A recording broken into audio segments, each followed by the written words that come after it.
মাননীয় উপদেষ্টা বিভিন্ন অভিযানের সময় আমাদের যারা উপজেলা নির্বাহী কর্মকর্তা আছেন, তারপরে নির্বাহী ম্যাজিস্ট্রেট আছেন, মৎস্য কর্মকর্তা আছেন, তারা যখন অভিযান নদীতে পরিচালনা করতে যায় তারা আক্রমণের শিকার হয়, তাদের অনেক ক্ষেত্রে আহত হয় তারা।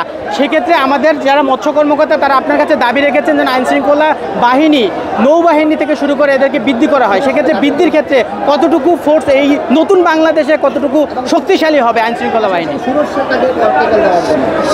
হ্যাঁ, এটা আমরা সবার সাথে কথা বলবো, স্বরাষ্ট্র মন্ত্রণালয়ের সাথে কথা বলবো। স্বরাষ্ট্র মন্ত্রণালয়ের অধীনে যেসব বাহিনীরা আছেন তাদের সাথে আমরা অবিলম্বে, কারণ আর বেশি দিন সময় নাই, তো আমরা এখানে যারা কর্মকর্তারা আছেন তাদের নিরাপত্তা ব্যবস্থা করাটাও একটা কর্তব্য, কারণ তারা যে অভিযানে যাবেন তারা যদি সেই নিরাপত্তা না পায় তারা করতে পারবেন না। তো আমাদের দিক থেকে সেই চেষ্টাটা থাকবে।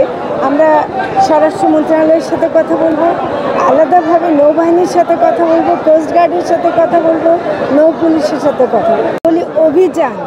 অভিযানটা বলা হচ্ছে ওই চক্রের বিরুদ্ধে। সত্যিকারের জেলেরা আসলেই কিন্তু চায় না যে ইলিশ মাছ ওই সময় প্রজননের সময় ওরা কিন্তু আসলে ধরে না, এটা ওদের নৈতিক একটা ব্যাপার।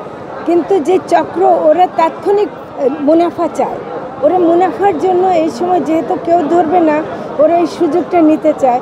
আমরা যে কঠোর ব্যবস্থা নেব, আইনশৃঙ্খলা রক্ষাকারী বাহিনী, কোস্টগার্ড বলেন, নৌ পুলিশ বলেন বা নৌবাহিনী বলেন, আমরা কঠোর ব্যবস্থা নিতে চাই এবং এই বার্তাটা দিতে চাই যে এবার সেটা হবে না।